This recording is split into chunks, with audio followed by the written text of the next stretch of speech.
All right, welcome to the American Shoulder and Elbows podcast. I'm your co-host, Brian Waterman, a sports and shoulder surgeon at Wake Forest. I'm fortunate to have Peter Chalmers, a shoulder and elbow surgeon at the University of Utah in Salt Lake City, as my co-host today. Peter, welcome to San Diego. Oh, thanks. I'm very excited to be here. Before we get started, I should mention that the views expressed in this podcast do not necessarily reflect the views of the American Shoulder and Elbow Surgeons, the University of Utah, Wake Forest University, or any of the institutions of our guests. And we're honored today to have two guests live and in person as we embark on a special episode on site commemorating the 42-year history of the San Diego Shoulder Course. First, we'd like to welcome Jon Ticker, a shoulder and sports surgeon specialist at Orland & Cohen in New York. Jon is a man of the people, so I'd like to toot his horn a little bit. He has been past chair of the ASES Foundation and has produced the 25th anniversary book for the ASES in 2007. He has received the ASES Foundations Award and has been a longtime contributor to the San Diego Shoulder Course, currently serving as chair of San Diego Shoulder Institute. Jon, welcome to the podcast. Thank you very much, Brian. And Peter, it's a pleasure to be here. Thank you.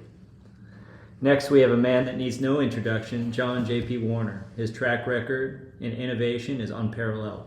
Dr. Warner is co-chief of the Mass General Shoulder Service, where he has been since 1998. He's past president of ASES in 2012 and has been a long-standing champion of both value and quality. Welcome to the podcast, Dr. Warner. Thank you. My pleasure to be here. All right, so let's start at the beginning. How did you first get involved with the San Diego Shoulder Course, Dr. Warner? It's so many years ago, it's hard to remember. It's certainly decades, feels like 3 decades. Jim Esch approached me and asked me if I'd come to the meeting. So like most of the younger folks that are presenting here, I was one of them one day a long time ago. And that grew in relationship where he asked me then to join the board and then to play a role in developing the meeting. And here we are today. What about you, Jon? Sort of similar from Jim. He approached me around 2013 and said, we'd love to have you come to San Diego. I remember my first talk was on first-time dislocators. The topic hadn't been yet resolved, if it even is now. And then having trained with JP 20 years before, there was a good overlap there. And then also was welcomed on the board a couple of years ago. And it's been my honor and pleasure to be here and participate. It's been a great meeting, and the content is always amazing. So it sounds like you've both been involved for a long time now, which is amazing. Tell us, JP, what's like some of your favorite memories from over the years? Like when you look back over all the SDSIs you've been to, what are some of the things you look back and think, wow, that was really special? I don't think there's any question that the main thing that I remember of all these meetings are the relationships that I've built. It's the people that you meet. It's not just what happens in the meeting, but what happens outside the meeting. And the conversations we have scale and are expanded outside the meeting and lead to all sorts of directions that are, I think, very creative. We raise questions, and the questions need answers, and hence we build content for the next meetings. So that would be a very important one. I think realizing that this is the oldest shoulder meeting in the world that I'm aware of, and being part of that is just a great feeling every time I come here. And to be fair, this is a passion project and a commitment I made to a man who I really love, and that's Jim Esch, who is a unique individual. We talk about innovators, but nobody that I can think of has innovated in education more than Jim Esch. And that's probably the most important thing here. I mean, it's the purpose for being here. Yeah, for me, see, on a granular level, there's techniques that I've learned here that I use, that I practice. So I've improved in my professional life and my clinical practice. And as JP said, on the big picture, the relationships with other faculty, but also with industry, have made me better, at what I do. And it does come back to Jim Esch. He's been a motivator for all of us. If you've had time to spend with him, you realize that one of the innovations in our field of shoulder, and this is something JP and I have published on, is shoulder education. And if that's one of the innovations, then he's right up there on the people who have put that forward. You all have done such a great job of really encompassing several different subspecialties. You've really threaded a needle through arthroscopy, sports medicine, trauma, and so many other things. And I'm just curious, how have you done that effectively? Because it wasn't always so collectively organized. Oftentimes we were very siloed. I think it was the realization that the world was not just arthroscopy. Now, most innovation, at least at that time, seemed to be by people that were inclined to innovate. The Snyders, the Burkharts, folks like that were really moving the specialty forward. There are many others like Lonnie Johnson, etc. And so that's the direction we went with. Shoulder arthroplasty was in its nascent period. It was just evolving. As this became more and more clear that people who did shoulder surgery had to have multiple skill sets, we scaled according to the needs, and we listened to the people who were participating in the meeting and what they asked for. And so the meeting became more reflective of the scope and scale of what they do every day. Anything to add, Jon? Yeah, I mean, for me, my training at Columbia, when I was a resident and being able to work with, Dr. Neer, Dr. Bigliani, Dr. Flato, those individuals who were innovating and adapting to changes in the field really helped me evolve in that way, and this course has reflected those changes. Over 42 years, there's, I'm sure, a ton that's happened in this meeting. What do you think have been some of the largest impacts that the meeting has had upon the field or the community in general? I think several important points. Number one is this meeting has always had a close relationship with industry. And industry, I'm sorry to my academic colleagues out there, academics does research. Innovation generally happens using the elements of research, but it doesn't generally happen in academics, sorry. And the people that are most innovative make a connection with industry. And industry has been very engaged and involved and they're necessary for our education because the new techniques and technology that come from industry are what drive what move the needle, what drive things forward. And so that would probably be a good point that I can make. I'll let Jon add something else. It's interesting because there are people who will come year after year. The same individual will come every year to expand their knowledge base in shoulder. There was one guy that had come 30 years in a row. That's impressive. That's a commitment to learning your craft and knowing that this is the course that could provide that. And our attendees, in addition to our faculty, have been national but also international. And then one other thing that Buddy Savoie started in 2016 was the ASES Fellows Day. That has been a huge component and contributor and has enhanced the meeting because of that aspect. I can think of on my just brief memories all the different mind-blown scenarios that I've encountered when I've been here. Acromial osteotomy, the snooker ball, alternative bearing surfaces. There have been so many things that I've heard here first. And this course has continued to evolve significantly over time, from changing out the lab, different locations. Maybe we can talk a little briefly about what next steps look like for the San Diego Shoulder course. So let me just highlight that point you just made, and that is that we have always focused on giving the basics, maybe at a little bit higher level, but then pushing the envelope. And the people we want here are people who are actually thinking about the questions and need answers and looking for those solutions. That requires some, willingness to understand that maybe there's something better than what you're doing. But that differentiated this meeting for many, many, many years. The next part is hard to say because there are a lot of challenges out there that are financial and otherwise within the context of orthopedics and strategy for industry. But I think a big move now has been digital technology and its role, including AI, in arthroscopy and arthroplasty, etc. And I think bringing this to an audience of open-minded surgeons is going to help them adapt to what's coming in the future, inclusive of financial models, economics of what we do, which we've largely ignored, which I think is very, very important. You can get it elsewhere, but it would be great to put it in context of the care we deliver to our shoulder patients. I'll just take one small example of what you brought up, Brian, remplissage. That Eugene Wolfe was a staple at this meeting. And we now are employing his technique that he published decades ago in variations. But he was one of the first people to bring it. It came to this meeting early when he was routinely on the faculty. And just like you've noted, that's something that I learned and picked up and have evolved with that's just one example of what the San Diego Shoulder course has meant, at least to me. Well, it's great to hear both of your thoughts and memories. Yeah, but I think it's a great course, and it's great to be involved. I mean, I think it's a real accomplishment of Jim Esch's that it's gone on for so long. I mean, that's really the amazing thing, is that year after year, as you mentioned, people come back because the course continues to reinvent itself with new content. It's not just the same thing recycled. Definitely agree with that. Parting words of wisdom to attendees at this meeting or in future meetings. Dr. Warren?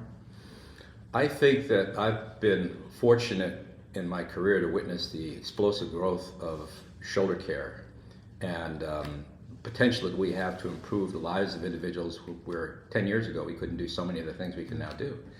Keep an open mind. Look for the perimeter of what you know in order to scale your knowledge and to become better in caring for your patients. And I think this meeting and others like it are the places you need to go in order to be able to find us. You will find it on places like ViewMedi, etc. But that's usually after it's been presented at places like this and vetted with argument and debate, etc., which is really the essence of evolving new ideas. I'll summarize it. Just there's a Charles Mayo quote from 1927, and I'm going to modify it slightly. The best thing is for a patient to be in the hands of someone who's a teacher of medicine. And to be a teacher of medicine, you must always be a student. And that's over 100 years ago. And I think all of us at the table realize that you've got to continue to learn to be the best teacher. And this course has helped me. Let me share one more piece of wisdom that comes from E. Emery Codman, the father of value-based healthcare. And actually, Codman was an innovator. He said, "Show me something different, for there's a chance of it being better." This is a place you can see that's something different, and that's been the history of the San Diego Shoulder Institute. Such a great landing point. You know, we both owe you a debt of gratitude for your service, both to Jim Esch and his ongoing legacy, but your just commitment to improvement of our community. We're so thankful to have you here in this room and to be present, fully present today. On behalf of Peter and I, thank you so much for being our guest today. Yeah, thank you. It was amazing. Thank you. Thank you. Well, now that we've had that amazing introduction to what the San Diego Shoulder Course is and what its history is from JP and from Jon Ticker, we are truly honored here now to welcome two real giants in the field of shoulder surgery. So we are just truly honored to welcome San Diego legend Jim Esch. He's the founder and CEO of the San Diego Shoulder Institute, and in classical naval aviator fashion, we have anointed him with the call sign Genesis. Dr. Esch, welcome to the podcast. Thank you. So he founded the course in 1983, and he has just a true passion for education and a drive for excellence, and that's really been contagious across this meeting for many decades now. He's inspired generations of orthopedic surgeons to provide innovative and technically advanced care, and each year he builds on the attributes of the previous course to construct an improved annual program. We heard that from JP and from Jon Ticker about how there's really been an evolution. Every year people come back because it's new. Not to be outdone, Steve Snyder is our other guest here. One of the founding 5 members of the Southern California Orthopedic Institute in 1981, Dr. Snyder has been a long-standing contributor to the field of shoulder arthroscopy. He's pioneered much of what we now know as standard, and he's been a prolific educator. He's invented over 50 surgical products. Dr. Snyder, welcome to the podcast. Thank you very much. Well, we have truly a lot to tackle with you two. You're both are pioneers in the field, and we're very honored to have you here. But my understanding is there actually was originally that you two were part of the three, just 2 of the 3 amigos. Tell us about the third amigo. Oh my gosh, that is a story that would go on for 100 years. We call him the big amigo, Big Steve Burkhart. Yeah, we call him the big amigo. It's Steve Burkhart from San Antonio, Texas. And Jim and I have been working on the course since 1983, 4, somewhere like that. And it started with Dr. Esch's effort to diffuse information about shoulder arthroscopy since really nobody in the country was expert in that field. He was in San Diego, and Jim and I met in England. I had no idea who he was, and I was nobody. I was in Los Angeles area, little place called Van Nuys, north of Los Angeles. And yeah, I met Dr. Esch, and he was all excited because he'd started a shoulder meeting just for arthroscopy in 1983, and he was having a second meeting in 1984, and I was just up the freeway a bit, so he invited me to come down. There were two things memorable about that meeting. One of them was that I had never really done arthroscopic surgery on a cadaver that was in a basin. So we had the shoulder cadavers in a big bowl, and we were supposed to operate on them there.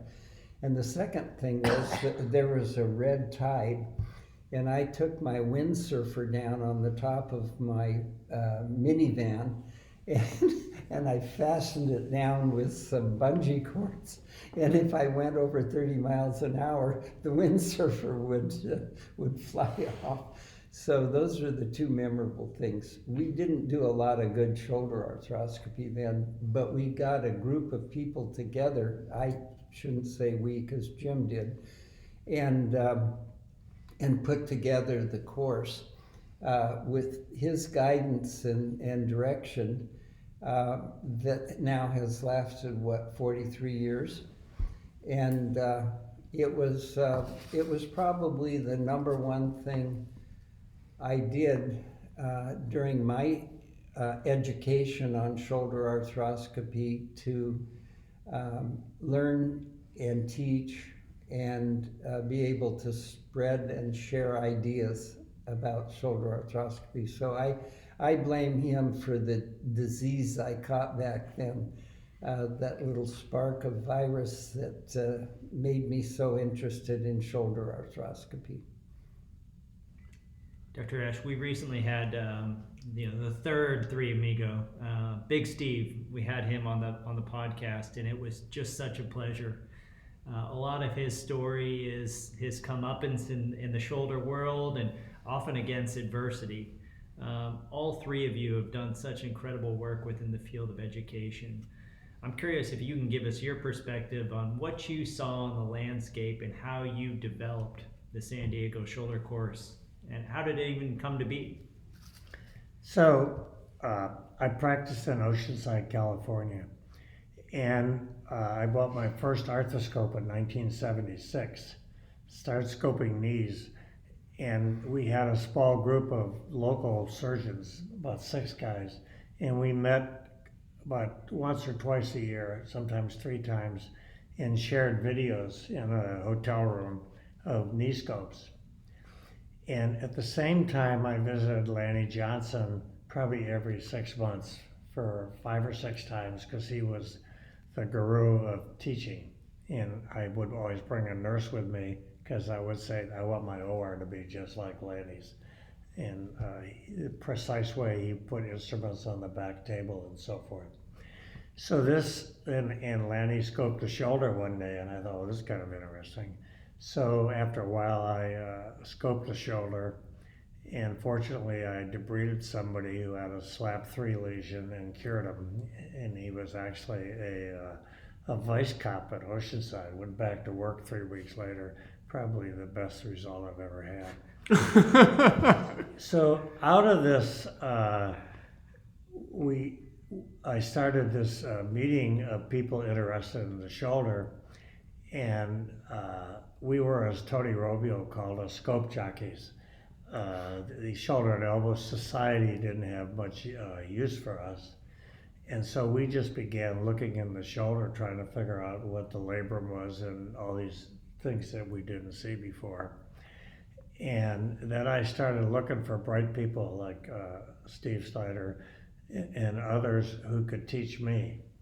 And that's how I met Harvard Ellman, Pascal Below, J.P. Warner, all these individuals of the shoulder. And then we just started, this was the first meeting that the registrants were allowed to scope cadavers, because I was a volunteer and originally a hand surgeon at the UCSD anatomy course. And then it was actually anatomy for medical students. And they wanted to reach out, so we had access to the cadavers. And the meeting has always been in June, because that was the only time the medical school would let us access their cadavers. And then the meeting in 1984 and the subsequent meeting, people registered, and we just sent a little notice out, and 120 people signed up, and the room only held 100. So then the fire marshal came by and kicked out 10% of the chairs down to 100. Fortunately, he left, and then an hour later, somebody from the hotel asked how they could help me, and I said, well, maybe you could put some chairs back in the room. And so that was kind of there was an enthusiasm for the shoulder. And initially, we just debrided things, just like we did early on in the knee. And then eventually we moved into instability, and that was very popular at the beginning. And I lived in a town of old people, so I saw a lot of rotator cuff tears, and then eventually repaired one of those with Lanny staple. And the nice thing about Lanny staple is it protruded a little bit, so you went back at 3 months and took it out, and lo and behold, you would see that the rotator cuff had healed over. And so that was amazing. Let me follow up on that. You know, you were definitely ahead of your time in creating a comprehensive shoulder course, not just arthroscopy, but looking at trauma, you know, shoulder reconstruction, other things, aspects of early sports medicine. How did you thread the needle with those factions, the open shoulder surgeons and the arthroscopists, Well, the dark arts, as they've been known, right? the first part was the arthroplasty people, and Dr. Below and Dr. Gilles Walsh from France were very helpful to me. Actually, I tried to take Dr. Rockwood's arthroplasty course, but he wouldn't let me into it because I wasn't one of his fellows, especially when it became the reverse shoulder. And so we moved into arthroplasty, and it was the French that came over, and then they did cadaver demonstrations of how to expose the shoulder, and that was amazing. I remember Dr. Walsh did a cadaver demonstration, and also Dr. Below, and they always brought their own retractors. And so it became amazing how much you could see, because we could see expose the glenoid. Before that, most Americans just did hemiarthroplasties because they didn't know how to expose the glenoid in that area. And then trauma just grew out of that, and mainly was fixation with plates and screws, and then moved into arthroplasty. And the early on, many of the traditional arthroscopic surgeons were not enthusiastic about having the arthroplasty guys here. And the arthroplasty surgeons didn't like the arthroscopy surgeons. And I had a private practice, so I did some arthroplasty, and then eventually I did a reverse total shoulder, and I was amazed at the results. And then I remember before I ever did a reverse, I visited Anders Eklund in Stockholm, Sweden. Anders had just finished his 222nd case.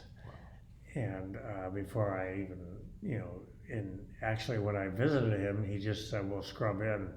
They have different rules in Sweden than we do in the United States. We recently had Anders on the podcast, and he shared with us some of the early history of working with Grammont, which was just amazing to hear, because it's in a lot of ways not that long ago and has just totally taken arthroplasty by storm. Yes. And to this, just before I retired, a woman came back to me who had a rotator cuff tear, and I was interviewing her, and I didn't remember doing the first surgery. And she said, I need a reverse shoulder, just like my other side. And I'm thinking to myself, your other side's too good. She could lift her arm 180 degrees, and I was just blown away. And she had a medium to large tear on the other side that I wanted to fix arthroscopically. And I remember, even though I looked at her incision, I had to get an x-ray in my office to convince myself that what I was seeing was actually a reverse shoulder. So I think the reversed arthroplasty has changed the approach to shoulder surgery. And initially there was a lot of discussion of how big a rotator cuff tear you had to have before you did a reverse shoulder. Now almost everybody's getting a reverse. And there's some argument among Big Steve and others that maybe people are doing reverses because they don't know how to repair rotator cuffs. So I think that discussion is going to go on, and maybe will sort itself out in the next 10 years. Well, Dr. Snyder, that's a perfect segue to you. You know, you have had a love and a commitment to the instruction of arthroscopic skills, you know, and I think your legacy in that realm is really legendary. You had a hand in developing the Alex model, and I've heard from several of your trainees, they truly have learned to master the dry lab and knot tying and so many of these fundamentals before transitioning to live patients. I'm curious if you could talk to us about how you developed this approach. Yeah, you know, I don't know why. I think some people, and I was infected again with that enthusiasm for teaching. And I learned early on in medical school that if you're the leader of the group, you learn more by getting information from the people in the group. And you call that teaching, but in fact you're learning. And I spent a lot of time in medical school and internship and in residency, just pumping people for ideas. And you know, I'm not the brightest tack in the box, but I can learn with repetitive education. So I was always got a kick out of being a teacher. And the thing that got me, the way to explain it is, if you have a young person, man or woman, who's really interested in the subject, and you watch them, and you watch their enthusiasm, and then you see a little sparkle in their eye, and you know they got it. And when they've got it, you've done your job and you've hooked them. And so when we started our group back in 1981, the group being SCOE. A little small group in Southern California. Well, it started with 5 of us. And the 5 of us were equal partners. But one of us, myself, hadn't done a fellowship. Everybody else had done a fellowship, and Jim Fox was the leader, and he was an absolute magician when it came to arthroscopy of the knee, but nobody cared about the shoulder. And I'd subluxed both shoulders in football when I was young, and figured that that was actually a pretty important joint. Even though I'd torn both ACLs as well, I thought, you know, we've got enough knee surgeons. And I asked the group, do you mind if I just do shoulders? And they were thrilled, because that gave them all the knees, and they didn't care about the shoulder. So out of 5 SCOE surgeons, I was the shoulder guy. And then I met Jim and saw his enthusiasm and that spark in his eye. And it was just a marriage made in heaven. And Steve Burkhart came along a couple years later. Long story, but brilliant biomechanics guy. So there were the three of us, and we had this fellowship. We had a fellowship from the day I started in practice. That was part of the genesis of our SCOE group, was to teach. And we always had cadavers available. We had a hospital that was willing to help, but more importantly, we had people in industry. Now the question, I get back to, I tend to talk in big circles, but the question was about the ALEX models. And trying to teach using cadaver materials, and we had lots of people coming to visit us. We couldn't afford it, and it was just too expensive. So I met a guy named Denzel Miller, who had started a company called Sawbones under the heading of Pacific Research in Vashon, Washington, which was a little island just off Seattle. And Denzel was enthusiastic, but he didn't have any money. So I went on a fundraising tour to all the different companies involved. And at the time it was Smith & Nephew, Linvatec. Arthrex was just barely coming out of their shell. And DJ Ortho, Donjoy. And I squeezed them for some money, and we got $40,000, and a lot of money in those days, 1983 or 4. And I said, I'm going to make a shoulder model so that we can have bigger labs and train more people just on the basics of triangulation, stitches, anchors, the things that were coming along. And so we got this money, gave it to Sawbones, and they produced this wonderful model called Alex the Shoulder Professor. Now, why Alex?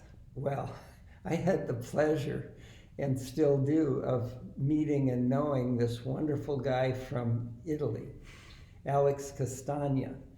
And Alex came over as a resident, and he kept coming over to visit. And Alex would tape and video the surgeries we were doing, and he'd stay in a little hotel room across the street from the office, and he'd come over in the morning, watch surgery, work on his stuff. And so he was one of the first guys to test the model, and he's a real handsome guy, bald-headed and just big Roman nose. Just a wonderful guy.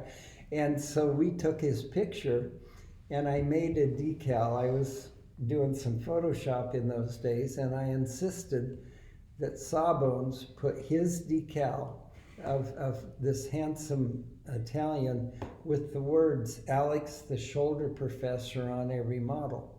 And that's why it got the name.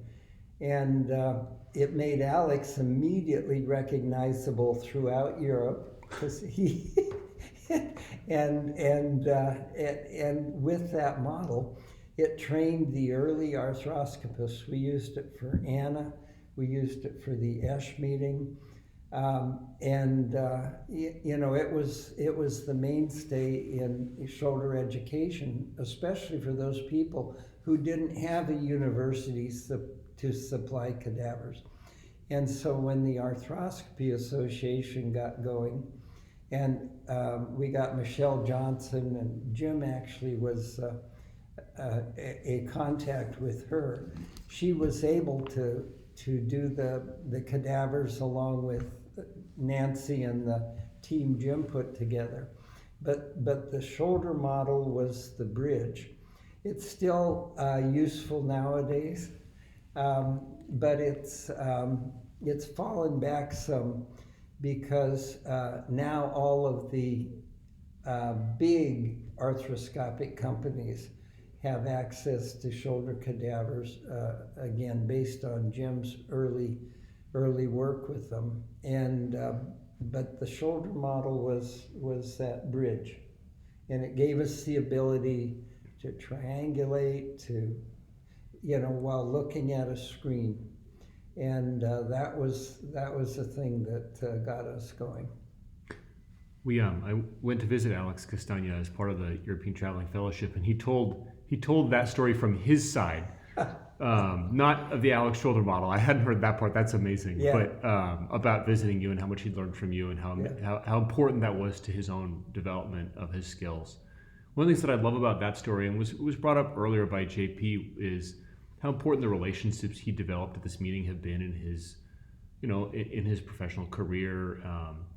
One of the things that I really respect watching the two of you and talking to Steve Burkhart also about his own history is the relationships you've developed. And, in an increasing impersonal world with email and text, sometimes we suffer the loss of the in-person touch. Tell us a little bit, what have the relationships you developed here meant to you? Like, what is the friendship you have together, what has it meant to you? Oh, it means everything. They become my best friends around the world. And one note to young doctors, I visited a number of these surgeons before I knew them very well, and around the world, and said, Dr. Blow, can I come visit you? Dr. Gerber, can I visit you? Dr. Rockwood, can I visit you? And they all said yes. Mm-hmm. And so I learned more by visiting people in the operating room and watching how they did things. And one thing I was thinking of as Dr. Snyder was talking, the early arthroscopy of the San Diego course was technical on how to do things, how to tie knots, how to pass suture, and Dr. Snyder and Dr. Burkhart developed wonderful tools to help us. And then the next thing was the students wanted to use cadavers, so I spent most of my time telling them that maybe they could work on a model just as well, and that's been difficult. And then the next thing is, when you're running a course, is your customer is really the students that pay money to come to the course. And often the physician, the teacher, just wants to see his name in lights. So there's a conflict between the teacher's egos and the student's ego. And it was my opinion that the reason to have a course was to teach the students how to do things. And now that the technical skills have hit probably a transient plateau, we don't have any fancy glue yet. We're looking for what I call the go juice to make cuff seal. Maybe can't face up to the fact that maybe some of them aren't going to heal. And now we have to deal with the patients that we operate on and how we interact with them. And that's a difficult thing for many surgeons to grasp. And so we're now teaching the student when to repair the rotator cuff, when to repair a big cuff, when you should use a physical therapy, when you should just use a reverse total shoulder. This kind of anathema to the arthroscopic cowboys that came out. So I think that's the next generation of teaching, is how do we teach the people who come to teach interact with their customer that is the patient. And do you have any thoughts on that? What do you think that vehicle looks like? Is it augmented reality, or are there other scenarios that you see we can innovate to better facilitate that exchange of knowledge? Probably teaching with models, with patient models, because patients come to see you.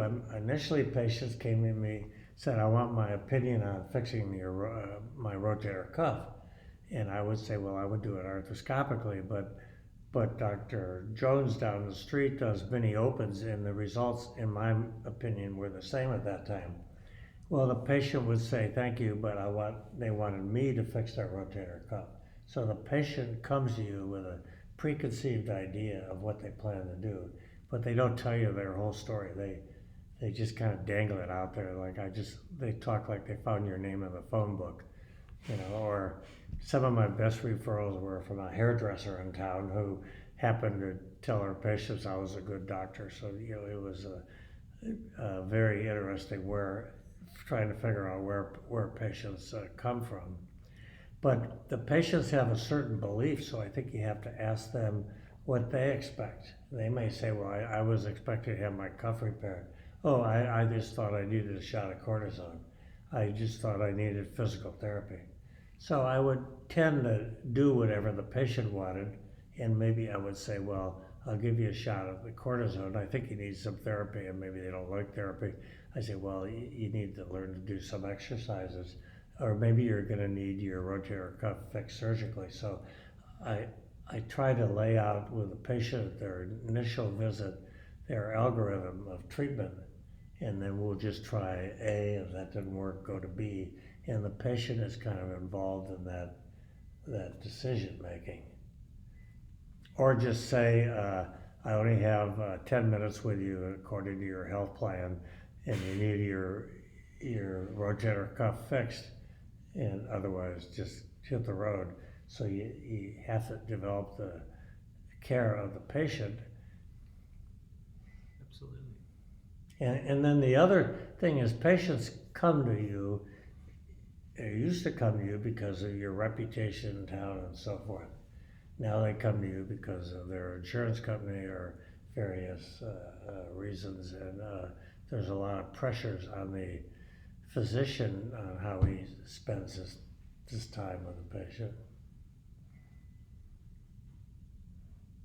Dr. Snyder, what innovations are you most excited about that are on the horizon? Oh. Well, at the risk of being commercial, and you can certainly cut this out if you want, but I've been interested in innovation for the whole 42 and a half years of my practice, even way before. As an intern and a medical student, I had some stuff that I thought was pretty cool, but I have been blessed with opportunities, and the opportunities, I think everybody gets opportunities, but I think the lucky people are those who have the forethought to act on them. And I was beset with a bad back, 2 bad knees, bad wrist, 2 bad shoulders from just previous sporting trauma, and had some total joints and whatnot. And I got to the point after 43 years of standing, bending over at the waist, and my back went bad. So I needed to retire, and I needed to get my joints fixed. So I did, and the next day, the day I retired, I got a phone call from a company that was a startup that had an idea and wanted some consultation on. And I was full of consultation. And the idea was to take the technology that Steve Jobs and these smart guys have developed for iPhones and make it into an arthroscope. And those ideas were miniature video chips and LED lights. And we know what happened with the SLR cameras. Jim was a big photography nut, owned all these multi-$1,000 cameras with big lenses and whatnot. And I bought one of the earliest iPhones. And I was amazed of the pictures, even the quality back then. This company was offering me the opportunity to be in the forefront of the development of a new type of arthroscope. And in the day it was called a Gattiloscope, named after Mike Gattilis, who first had the spark of an idea of a new scope. His idea was not LEDs and microchips. His idea was a scope that had an ability to have a flexible or adjustable angle on the tip. But that idea was picked up by a company back in New Hampshire called DEKA, D-E-K-A, named after Dean Kamen, who was probably the most brilliant inventor in the field of medical devices at the time. And I was invited back to New Hampshire to discuss this idea with his engineers and some of the founding members, and Mike Gattilis was there as well. And they hired me to be a consultant. I was still working at the time, but when I retired, they offered me the job of chief medical officer and I was thrilled because I could work off my computer discussing this with brilliant engineers, brilliant technicians, AI guys. AI was just being developed. And we worked together and just in the last few months have launched this scope, which is single-use, pre-sterilized, cloud-based, so there's no need for recorders and things like that. Everything is high-tech, just like an iPhone, and very inexpensive compared to the hundreds of thousands of dollars that we invest in. I don't mean to make this an advertisement, and you can certainly cut it out, but I'm thrilled about it because it gave me a direction for the last 3 years of my life.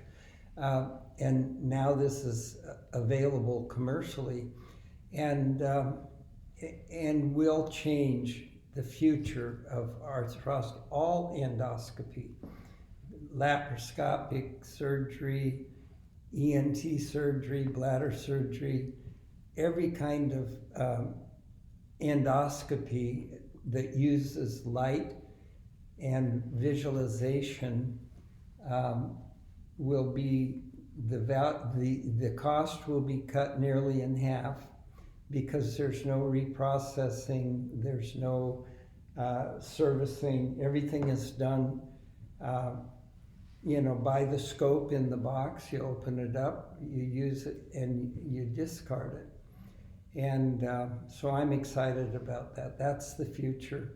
We've got enough anchors. We've got all kinds of biologics. Donnie Buford and his guys have explored and continue to improve on the biologics. That's extremely important to help healing.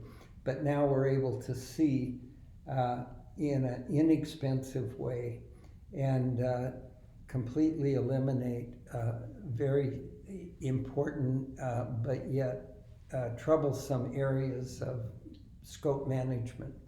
So that's what I'm going to do till the day I fade away. Yeah, Dr. Esch, please. So I think we need all the tools and all the repairs, but and we've had a camera looking at it, initially black and white, and on these modern disposable cameras that Dr. Snyder just talked about. So, but if I look back at areas, we looked at labrums and we removed labrums, and then we started reattaching labrums, and then we, after 20 years, realized there's bone loss there, even though it was looking at us all the time, and the whole approach to instability now is dealing with bone loss that we never even saw. We were too busy putting anchors in the bone where the bone was missing. And then we come into the rotator cuff, And we've learned how to repair it and do slides. Big Steve has really showed me how to do slides and get it to repair.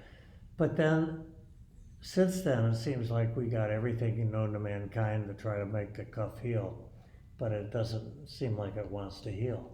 So maybe we need to talk to the cuff about its biology and find out, why it's not healing, or maybe we just can't influence the biology and need to do something else. And then there's weird things. There's posterior instability of the shoulder. So we've been tightening up the capsule and doing all these things to the labrum of the capsule. And then Dr. Gerber is telling us, well, maybe the problem is in the acromion. And what's the acromion have to do, and an acromion osteotomy have to do with treating posterior instability? So maybe we're looking in the wrong place for some of our solutions.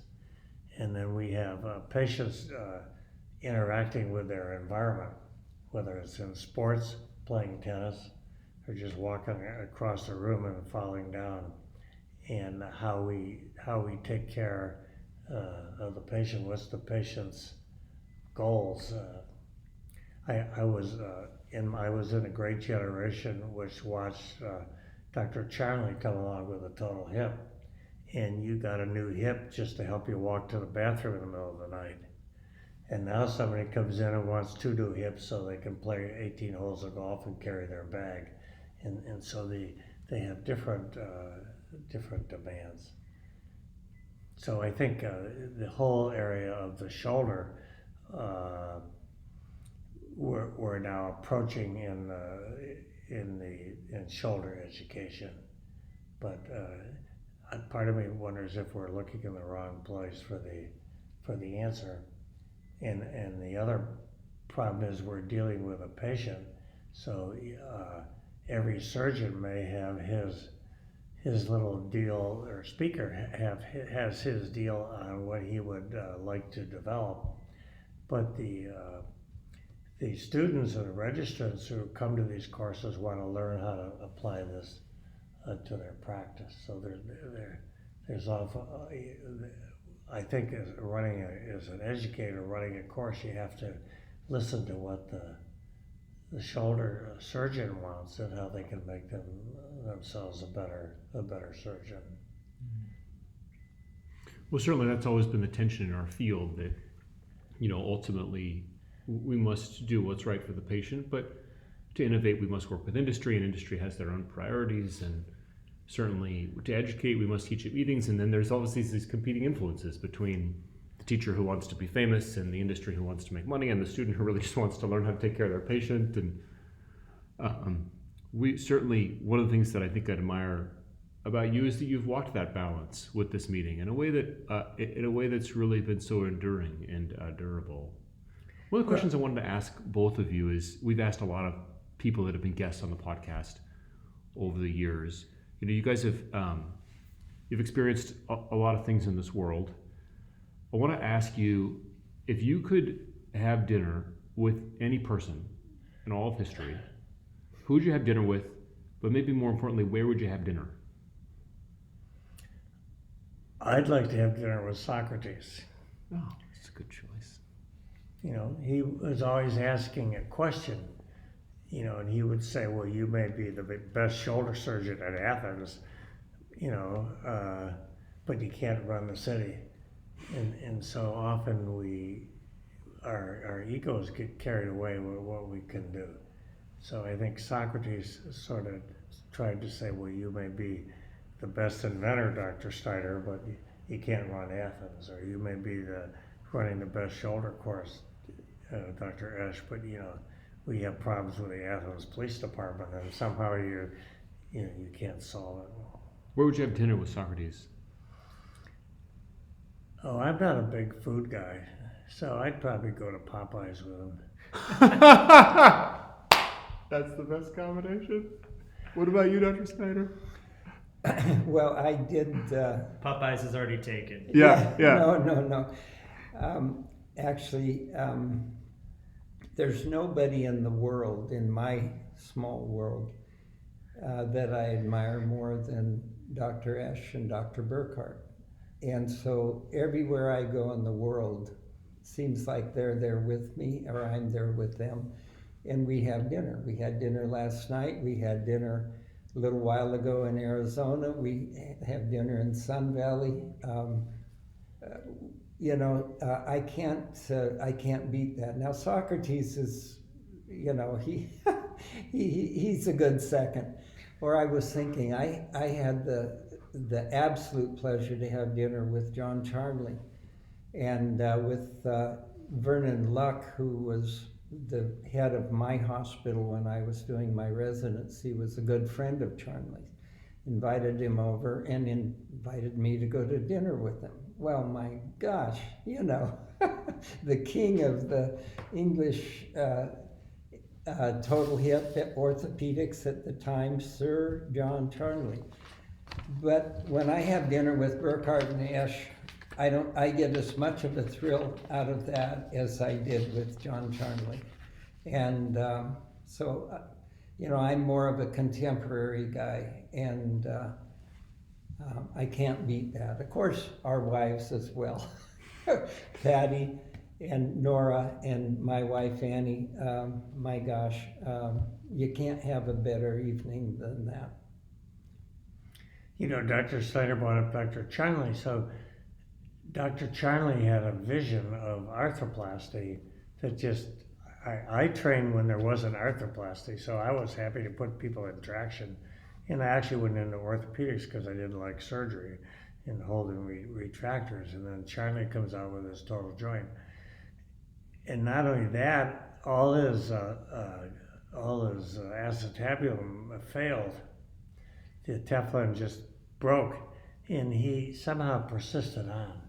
You wonder where he would be if that was in dealing with our Food and Drug Administration today, when all your initial Teflon glenoids fall apart. But he persisted, and what we have in the arthroplasty world today is basically metal on plastic. Yeah. It hasn't really changed since 1970. Mm-hmm. Well, you've certainly been an example of persistence. Editor's note, 42 years. So I've got San Diego shoulder course by 3 years. I'm 45, 42 years of shoulder education. Yeah. What an incredible feat. It is truly such an honor to have two giants in the field here to talk about it, to relive the glory days. And from the bottom of our hearts, we just want to thank you for everything you've invested in this community. It's been so meaningful to myself and to Peter, and really the legacy will continue to live on. So thank you for being our guest on the podcast. Yeah, but can I thank you guys for going a step beyond what we were able to do? We had a course that we did for a few days every year, and you guys are using your talents and the modern technology that you've become expert at to take ideas, historical and futuristic, and share them with the world without any recompense. You do it because you've got that spark of education and goodness, and I want to thank you guys. I mean, I don't know how often people send you love notes, but you'll get one from me. Well, thanks for being our guests. It's truly an honor for us to have both of you, and the stories you shared are precious to us. So the ability we have to take those stories and share them with the membership of the American Shoulder and Elbow Surgeon Society is truly an honor. Well, thank you. Thank you. Well, that's about all the time we have Yeah, today. you ran out of And batteries. No. I want to know, if you're from a long line of people that steal pens, these are the best pens that I've ever found. I had some of these on my desk now. I had about 5 one year, and they still work. For the listeners, we're seated at the Hotel del Coronado, and they've kindly provided us with pads and pens, and I think the pens are all going to disappear. So that's great. Yeah. Take us home, Brian. Yeah, I guess that's all the time we have for our shoulder and elbow listeners out there. Don't forget to subscribe. And for Peter Chalmers, I'm Brian Waterman. We'll catch you on the next episode.